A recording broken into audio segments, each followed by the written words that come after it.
Okay, तो next topic है interval as a subset of R. R means set of real number.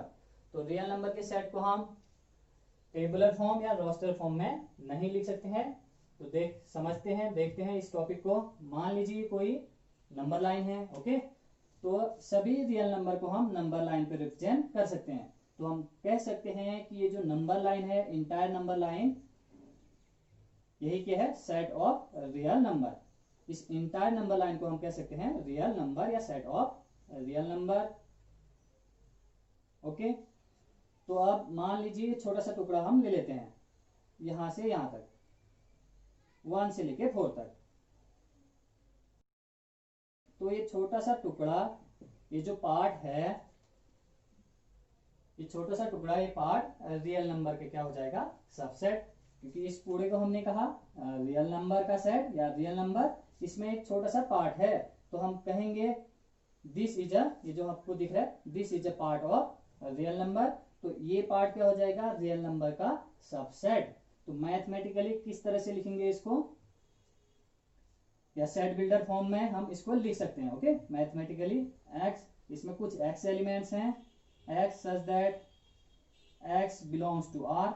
इसमें कुछ x elements हैं जो रियल नंबर को बिलोंग करते हैं, और वो एक्स एलिमेंट्स किस तरह के हैं, 1 से बिग है और 4 से स्मॉल। ओके, इस पार्ट को हमने मैथमेटिकली इस तरह से रिप्रेजेंट कर दिया।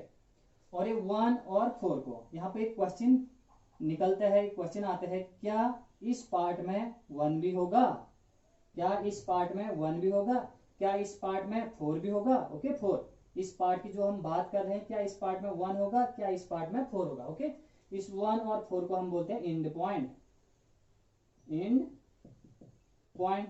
ओके, 1 और 4 को कहेंगे एंड पॉइंट। तो एंड पॉइंट के बेसिस पे ये जो पार्ट है, इसको हम 4 अलग अलग पार्ट में डिवाइड करते हैं। ओके, ये सिंगल पार्ट है ना, इसी पार्ट को हम 4 अलग अलग तरीके से लिख सकते हैं। किसके बेसिस पे, एंड पॉइंट। ये 1 और 4 को हम कहेंगे एंड पॉइंट, और इसी पार्ट को, जो ये पार्ट है, इस पार्ट को हम कहते हैं इंटरवल। क्या कहते हैं, इंटरवल। और ये पार्ट, ये जो पार्ट है वो रियल नंबर का सबसेट है, क्योंकि रियल नंबर ये पूरा है और ये छोटा सा पार्ट है, तो इस पार्ट को हम कहेंगे रियल नंबर का सबसेट। इसी वजह से हमारे टॉपिक का नाम पड़ा है interval as a subset of R. R means set of real number.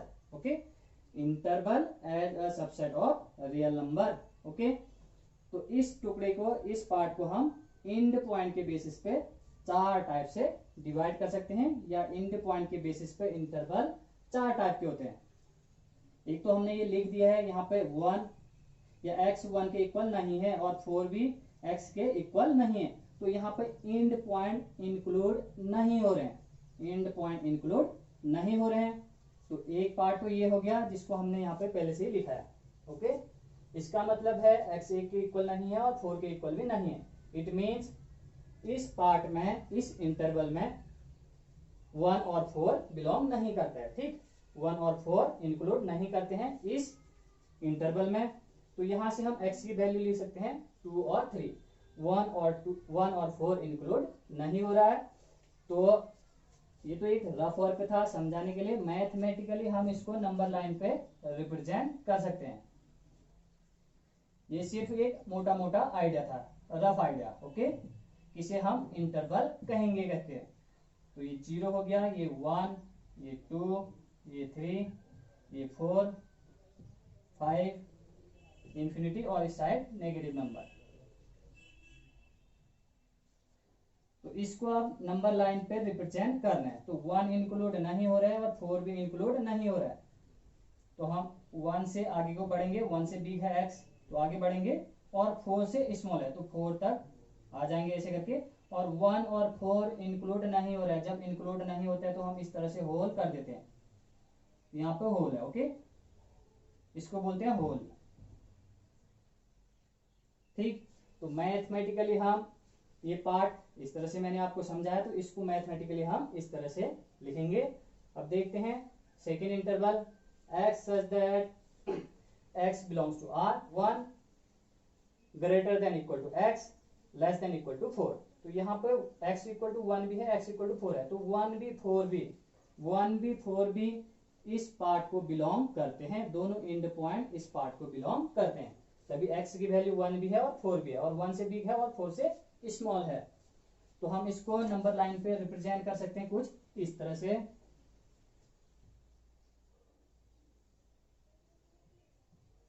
1 2 3 4 inequality.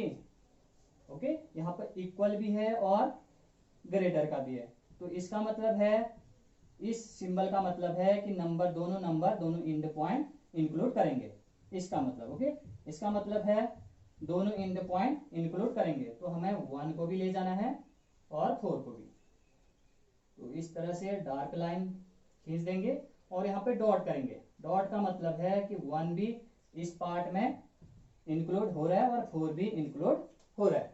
इसी तरह से इसको भी देखते हैं, थर्ड इंटरवल।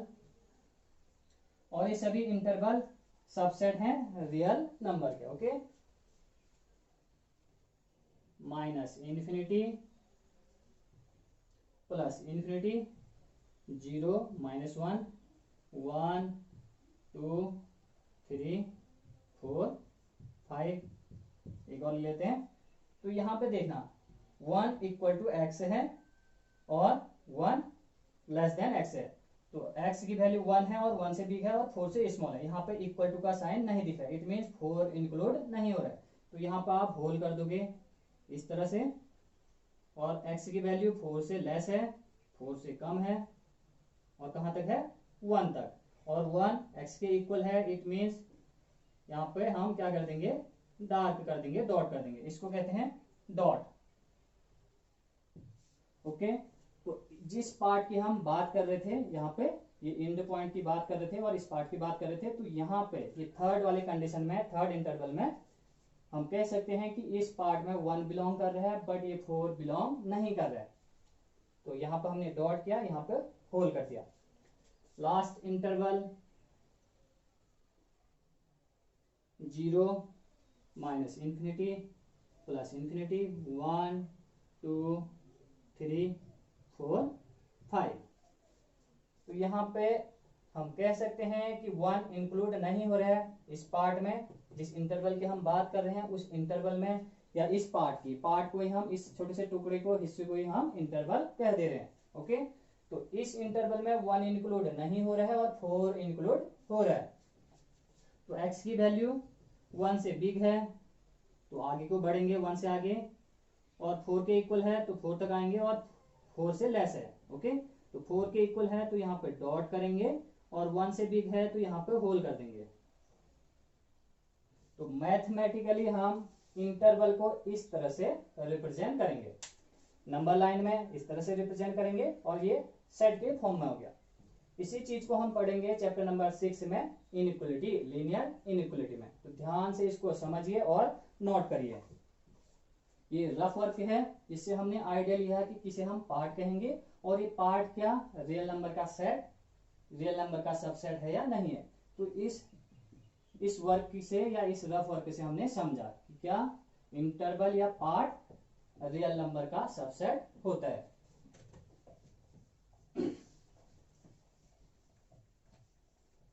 अब ये जो 4 इंटरवल हैं, इनको हम शॉर्ट वे में लिखने वाले हैं, बहुत ही शॉर्ट में। ठीक, इतना ना लिख के हम शॉर्ट में इसको लिख सकते हैं।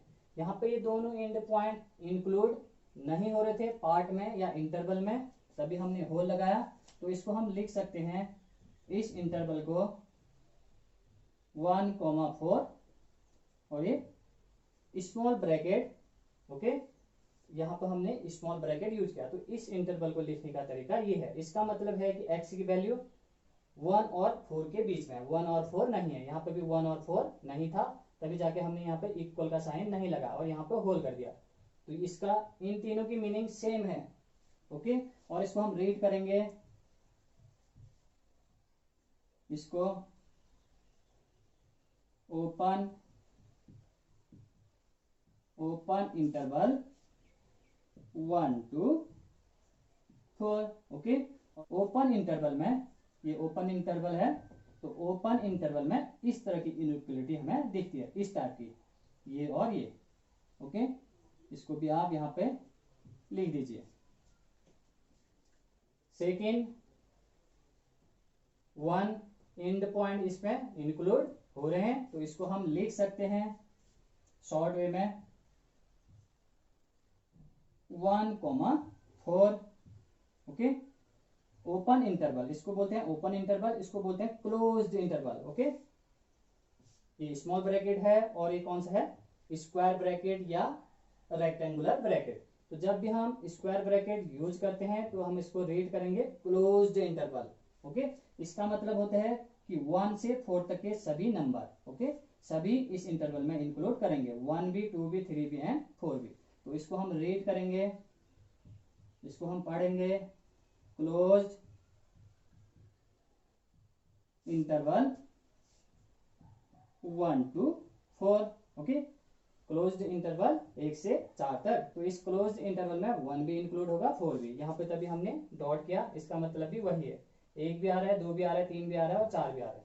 ओके, नेक्स्ट, इस इंटरवल को हम लिख सकते हैं इस तरह से, 1 इंक्लूड हो रहा है तो हम क्लोज्ड वाला लगाएंगे, स्क्वायर ब्रैकेट यूज करेंगे एक side, left side. Okay, 1 to 4, 4 include नहीं हो रहा है तभी हमने यहाँ पे होल किया और यहाँ पे इक्वल टू नहीं लगाया, तो इस साइड हम लगाएंगे स्मॉल ब्रैकेट यूज करेंगे या स्मॉल ब्रैकेट लगाएंगे। कर्व ब्रैकेट भी आप इसको कह सकते हो, कर्व ब्रैकेट, इसको रेक्टेंगुलर ब्रैकेट। तो इसको हम रीड करेंगे close from left, close from left and open from right. Okay, left side से क्लोज और राइट साइड से ओपन। इसका मतलब है 1 इंक्लूड करेगा और 4 इंक्लूड नहीं करेगा। लास्ट इंटरवल है, इसको हम लिख सकते हैं, इस इंटरवल को ओपन है तभी यहां पर होल किया हमने। ओके, तो 1 to 4 इस साइड ओपन, तो स्मॉल ब्रैकेट यूज करेंगे, इस साइड क्लोज है तो स्क्वायर ब्रैकेट यूज करेंगे। इसको रीड करेंगे open from left and close from right. Okay, left side से ओपन है और राइट साइड से क्लोज्ड है। आप इसी तरह से इसको नोट करिए, close from left and open from right, open from left and close from right. तो आप इसको समझ गए होंगे, इसको समझते हुए अच्छी तरह से नोट करिए। ये इंटरवल है, इंटरवल को हम इस तरह से लिखेंगे। यदि आपको कहीं पे इस तरह से लिखा मिलता है तो आप इसको इस तरह से सेट के फॉर्म में लिख सकते हो। इसका मतलब है कुछ रियल नंबर जो 1 और 4 के बीच में है, तो हम इस तरह से लिख सकते हैं, कुछ रियल नंबर जो, कुछ एक्स रियल नंबर जो 1 से बिग है और 4 से स्मॉल है। इसका मतलब हुआ 1 से बिग एंड 4 से स्मॉल। इसका मतलब है कुछ रियल नंबर, ओके, कुछ एलिमेंट्स या कुछ रियल नंबर जो 1 भी है, 1 से बिग भी है और 4 भी है, 4 से स्मॉल भी है। इसका मतलब अगर इसको सेट बिल्डर फॉर्म में या सेट के फॉर्म में लिखना होता तो हम लिखेंगे, इसका मतलब है कि कुछ एक्स एलिमेंट्स या कुछ रियल नंबर जो 1 भी है और 1 से बिग भी हैं और 4 से लेस हैं, 4 से छोटे हैं। लास्ट इंटरवल अगर इसको हमें सेट के फॉर्म में लिखना होता तो हम लिखते कुछ एक्स एलिमेंट्स या कुछ रियल नंबर जो 1 से बिग है, ओके, 1 इंक्लूड नहीं हो रहा है, 1 से बिग है और 4 तक के हैं। ठीक, 1 से बिग कहने का मतलब है 2, 3 और 4 के यहाँ पे हमने क्लोज ब्रैकेट लगाया है तो 4 भी इंक्लूड होगा। तो इस तरह से लिखेंगे आप, x such that x belongs to r, और ये x 1 से बिग है, 1 नहीं है, 1 से बिग है, ओके, और 4 के इक्वल है। तो आप समझ गए होंगे, तो अच्छे से इसको नोट करिए। तो हमारा नेक्स्ट टॉपिक है पावर सेट। पावर सेट, तो किसी सेट के जितने भी सबसेट होंगे, किसी सेट के जितने भी सबसेट होंगे उनका कलेक्शन पावर सेट कहलाता है। ओके, किसी सेट के जितने भी सबसेट होंगे उनका कलेक्शन क्या कहलाएगा? Power set. एग्जांपल से समझते हैं, फिर लिखेंगे इसकी डेफिनेशन को। तो मान लीजिए कोई सेट ए है, ए इक्वल टू 1 2। ओके, दो ही एलिमेंट्स लेते हैं समझने के लिए। अब इनका हमें सबसेट लिखना है। इसके कितने सबसेट होंगे? सब means part. Okay, subset means part, part of this set. तो लिखते हैं इसके कितने सबसेट होंगे। मैंने बताया था फाइव सभी का सबसेट होता है। सबसेट ऑफ ए, तो फाइव सभी का सबसेट होता है, तो फाइव लिखेंगे, five is a part of A या five is a subset of A. अब इसके एलिमेंट्स को लिखें। सबसेट भी सेट होते हैं, ये भी सेट है ना, एम्प्टी सेट। अब 1 को लिखेंगे, ये 1 इज अ सबसेट ऑफ ए, है कि नहीं? ये इसका सबसेट है क्योंकि इसमें एक एलिमेंट 1 है, ये सेट ए में भी आ रहा है, तो ये इसका सबसेट हो गया, ये ए का सबसेट हो गया। ओके, अब 2 सिंगल सिंगल लिखेंगे पहले। 2 is a subset of A, जैसे मैं लिखता B equal to 2, B equal to 2, तो बी ए का सबसेट होगा क्योंकि बी के सभी एलिमेंट्स ए में हैं। ओके, तो B is a subset of A, या हम कह सकते हैं इसे बी नहीं कहेंगे, सिंगल इस तरह से है, ये भी सबसेट है, ये भी सेट है, तो ये set, this set is a subset of A, ये भी एक सेट है ना, कर्ली ब्रैकेट यूज किया तो ये सेट है, तो this is a subset of A. अब सिंगल सिंगल एलिमेंट लिख दिया, अब डबल करके लिख लेते हैं, दो एलिमेंट्स एक साथ 1 2। ओके, ये ए है तो ये खुद ही खुद का सबसेट होगा, ए का सबसेट हो सकता है, सभी सेट खुद के ही सबसेट होते हैं, तो ये ए के, इस सेट ए के 1 2 3 4 सबसेट है। ओके, सेट ए के कितने सबसेट हैं? 4 सबसेट है।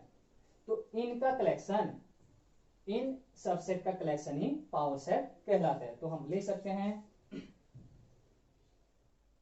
Power set of A, power set of A. तो पावर सेट को हम पी से रिप्रेजेंट करते हैं, तो पी ए हम यहाँ पे लिखेंगे, इसका मतलब है पावर सेट ऑफ ए। तो कलेक्शन, तो कर्ली ब्रैकेट यूज करेंगे, इनका कलेक्शन, सबसेट का कलेक्शन। ओके, कौन कौन से हैं यहाँ पे सबसेट? 5 है, 1 है, और एक साइड ये है। ओके, एक साइड ये भी है।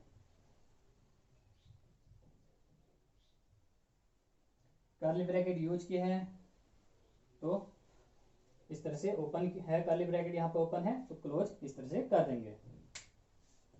तो किसी सेट के सबसेट का कलेक्शन। ओके, सबसेट को भी सेट के फॉर्म में लिखना, कर्ली ब्रैकेट यूज किया तो हम इसे सेट कहेंगे ना, तो सबसेट को सेट के फॉर्म में लिखेंगे तो हम इसे कह देंगे पावर सेट। ओके, तो पावर सेट की डेफिनेशन आप दे सकते हो, कलेक्शन ऑफ, ये कलेक्शन है ना, कलेक्शन ऑफ सबसेट, सबसेट ये कलेक्शन है, कलेक्शन ऑफ सबसेट, ये सबसेट है, collection of subset of any set.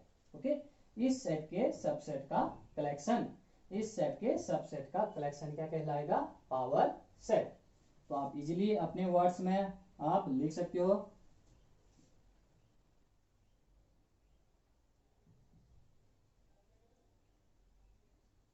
Collection well defined he collection होगा ये। ओके, वेल डिफाइंड लिख भी सकते हो या कलेक्शन लिखोगे चलेगा। Collection of, collection of subset of any set. Okay, collection of subset of any set is called power set. Okay, तो किसी सेट के सबसेट के कलेक्शन को हम पावर सेट कहेंगे। डेफिनेशन इस तरह से लिखिए, और यहाँ पे एग्जांपल, इसको एग्जांपल में आप नोट करिए, तो समझ गए होंगे आप कि किसे पावर सेट कहेंगे, और सबसेट को आप किस तरह से लिखोगे सबसेट को। एक और सीख लेते हैं सबसेट को लिखना। मान लीजिए बी कोई सेट है 4 7, तो इसका सबसेट लिखना है हमें, इसका सबसेट, तो सबसेट ऑफ बी, तो फाइव सभी का सबसेट होता है, तो फाइव लिखोगे सबसे पहले। अब सिंगल सिंगल एलिमेंट लिखिए, वो भी सेट के फॉर्म में। कर्ली ब्रैकेट यूज किया है तो इसका मतलब ये एक सेट है। तो 4 लिखिए, 7 है तो 7 को भी सेट के फॉर्म में लिखिए, ये 7 है। 1 1 सिंगल सिंगल एलिमेंट्स हमने लिख दिया। अब डबल एलिमेंट्स लिखिए, दोनों एलिमेंट्स को एक साथ, तो 4 7 ये। तो इस सेट के सेट बी के सबसेट को हमने इस तरह से लिख दिया। तो सबसेट को लिखना भी आना चाहिए। अब हम बात करेंगे नंबर ऑफ सबसेट। जैसे इस सेट में 2 एलिमेंट्स थे तो इसके कितने सबसेट होंगे।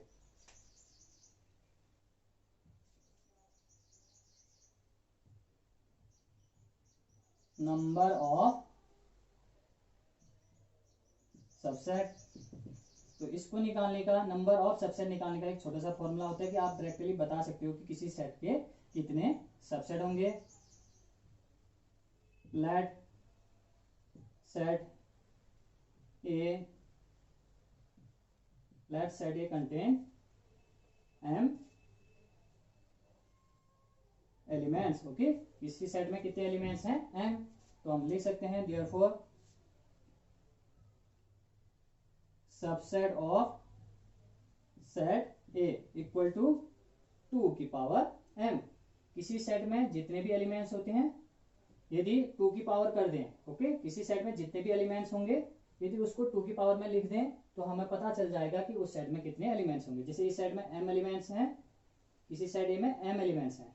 अब हम 2 की पावर m कर देंगे तो हमें पता चल जाएगा कि इस सेट ए में या इस सेट ए के कितने सबसेट होंगे। ओके, जैसे यहाँ पे इस सेट में 2 एलिमेंट्स थे, 1 और 2। ओके, m की जगह कितने हैं इस सेट में, 2 एलिमेंट्स। तो इसके सबसेट चाहिए मुझे, तो मैं लिखूंगा 2 की पावर 2, तो कितना आएगा 4। तो इस सेट के कितने सबसेट हैं, 4 सबसेट हैं। इस तरह से 1 2 3 4।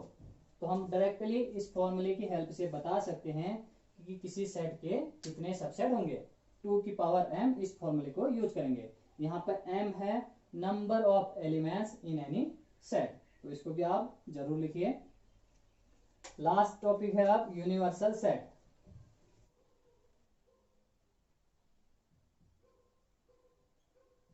यूनिवर्सल सेट, तो किसी कॉन्टेस्ट में जो सबसे बड़ा सेट होता है या ऐसा सेट जो सभी सेट को कंटेन करता है, तो हम उसे कहेंगे यूनिवर्सल सेट। यूनिवर्सल नाम से पता चल जा रहा है, सबसे बिग सेट। ओके, तो हम लिख सकते हैं the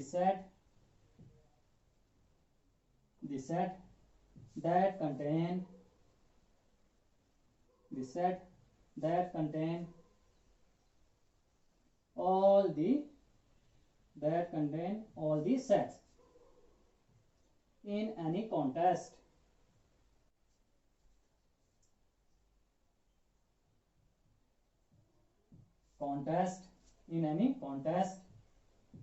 is called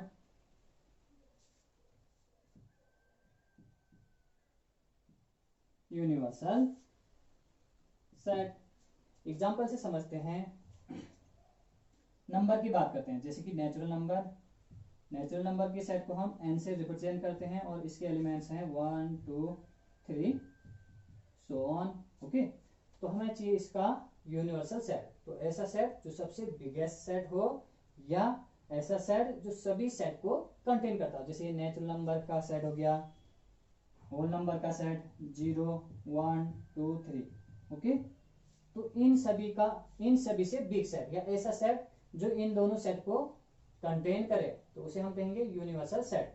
तो ऐसा कोई सेट है जो इनसे भी बिग हो या जो इन दोनों सेट को कंटेन करे, तो वो सेट है इंटीजर का सेट। ओके, तो इन दोनों के लिए इंटीजर के सेट को हम i से भी या z से भी रिप्रेजेंट कर सकते हैं। ओके, तो इंटीजर का सेट इन दोनों के लिए क्या हो जाएगा, यूनिवर्सल सेट। या इससे भी एक और सेट होता है सेट ऑफ रियल नंबर, तो इसे भी हम कह सकते हैं z is a universal set of w and n। या हम कह सकते हैं, क्योंकि z में भी ये दोनों आते हैं, ओके, हम कह सकते हैं r is a universal set of natural number and r is a universal set of whole number. R में ये दोनों सेट आ जा रहे हैं। ठीक, इंटीजर भी लिखते हैं हम जेड, तो जेड का सेट भी आर में आ जाता है। तो आर क्या है, बिगेस्ट सेट है, सबसे बड़ा सेट है जिसमें सभी सेट्स आ जा रहे हैं। ओके, तो हम आर को कहेंगे यूनिवर्सल सेट। एग्जाम्पल में आप लिख सकते हो set of natural number is this, set of whole number is this one, therefore universal set आप लिख सकते हो नाउ या therefore now universal set of N and W, N दोनों के लिए। ओके, एनी एक एग्जांपल भी लेते तो ठीक है, दोनों के लिए भी आप लिख सकते हो N and W. Now universal set of N and W is R. तो यूनिवर्सल सेट एन और डब्ल्यू का यूनिवर्सल सेट कौन है, आर। तो आप समझ गए होंगे कि किसे हम यूनिवर्सल सेट कहेंगे। तो आप आराम से इसको समझते हुए, हड़बड़ी में नोट ना करें, आराम आराम से समझते हुए नोट करें। और जितना हमने आज पढ़ा यही सब आने वाला है एक्सरसाइज में, तो आप एक्सरसाइज को इजीली सॉल्व कर सकते हैं। एक्चुअल नॉलेज को जब आप समझोगे तभी जाके आप एक्सरसाइज को आराम से सॉल्व कर पाओगे। तो कोशिश करिए कि इंट्रो वीडियो को अच्छे से देखा जाए, उसको समझा जाए, फिर जाके आज के जो क्वेश्चन है उनको सॉल्व करें। ओके, तो सबसे पहले आपकी कोशिश ये होनी चाहिए कि आप अच्छे से कॉन्सेप्चुअल नॉलेज को गेन करें, उनको सीखें, समझें, फिर जाके एक्सरसाइज को सॉल्व करें। तो आज के वीडियो में बस इतना ही, मिलते हैं नेक्स्ट वीडियो में। Thank you.